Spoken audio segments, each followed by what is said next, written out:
So today I wanted to talk a bit about visualization, since it's quite an important part of our meditation practice.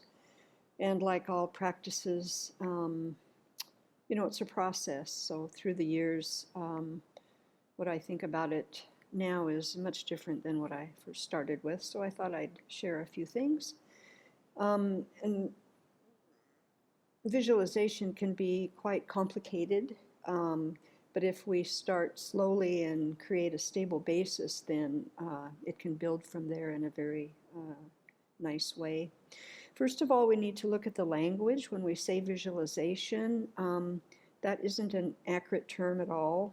That implies visual images and working with our eyes. And that's not what we're doing at all. We're working with our imagination. So imagined sights and sounds, smells, physical sensations, and feelings, emotional feelings. And in our practice, we use imagination in many different ways. We can use imagination to help us overcome disturbing emotions and attitudes, and also develop positive qualities. For example, if we have attachment to someone, we could imagine what they would look like when they're 80 years old. This helps to have a much more realistic attitude toward the person and to relate to them as someone who is changing moment to moment instead of, solidly stuck in time. And this, then, if we think about it that way, then it decreases our attachment and our suffering. We can also use our imagination to develop positive qualities like compassion. For example, we could imagine the suffering of the animals in the fires in Australia. This triggers a strong wish that they be free from suffering, and actually then experience the attitude of compassion when we bring that to mind.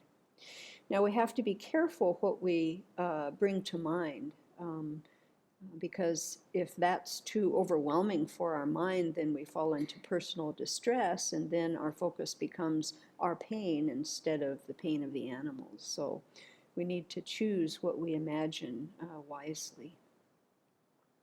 So now some specifics on how to visualize. So first we spend some time relaxing the muscles of the body once we're on the cushion. And you can focus on the breath to calm the mind a little bit. And it's important to check in periodically to see what the body's doing when we're meditating.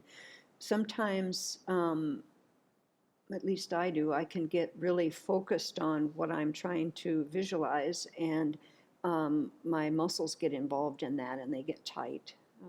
So we want to periodically check in to see so that we can relax the muscles again if we're trying too hard, and start getting the muscles involved. And so when we bring an image to mind, we first need to be familiar with that image. So we need to look at the image that we're going to imagine, like this retreat image of Shakyamuni Buddha. So we need to familiarize ourselves with that image. Otherwise, it's pretty hard to call it to mind.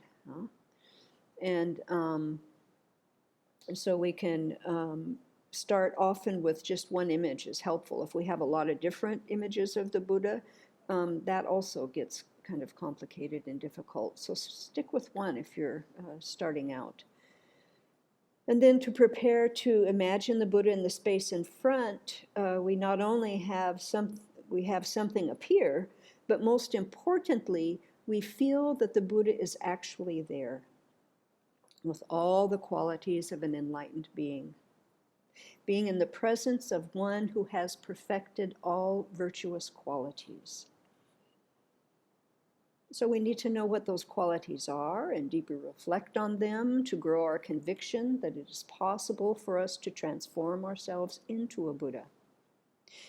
The preliminary prayers help us to reflect on the Buddha's qualities and set our mind in a safe direction, but only if we can stay present with the words.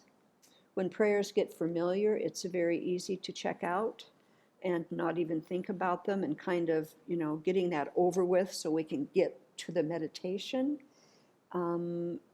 If we do that, we really don't have a connection with the Buddha then.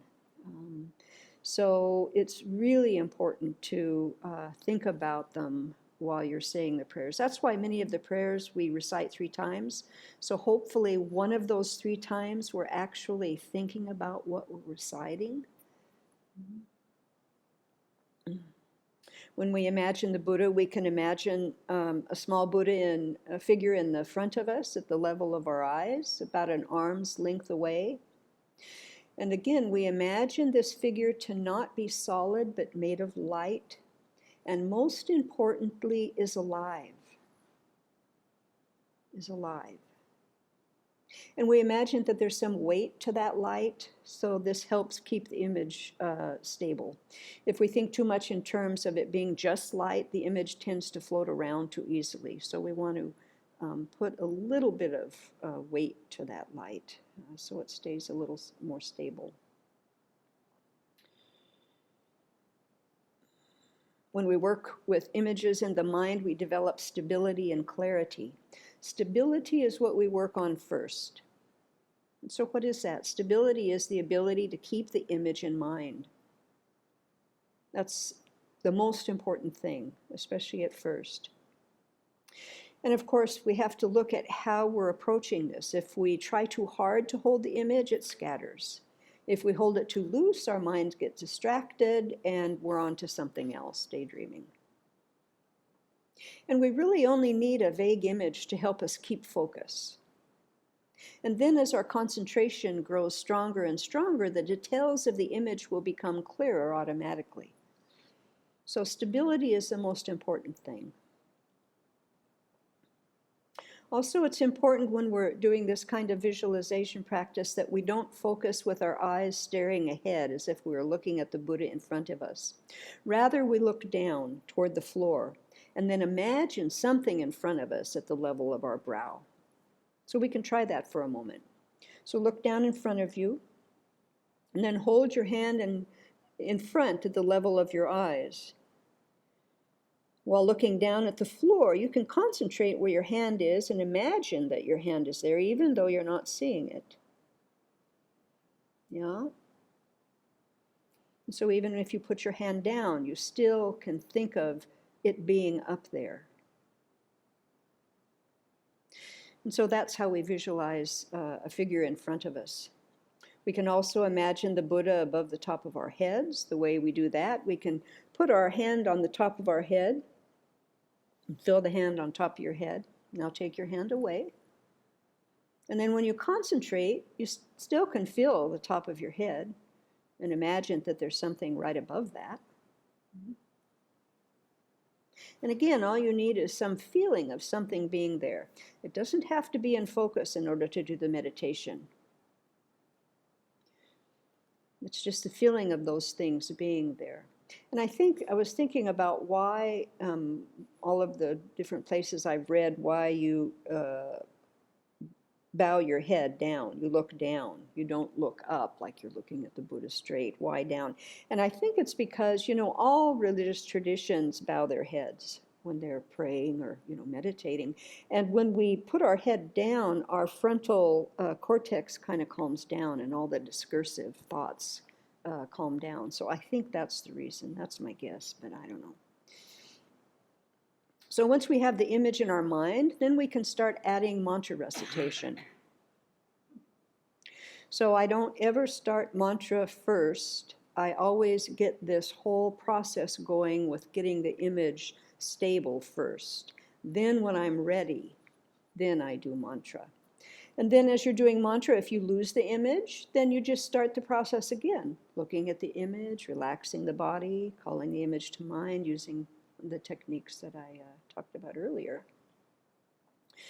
And so if we go slowly and very kind of methodically doing this, then we will really build our concentration and really be able to have a stable image in mind as we're doing these meditations. And again, the most important thing is that we are connecting with a living being.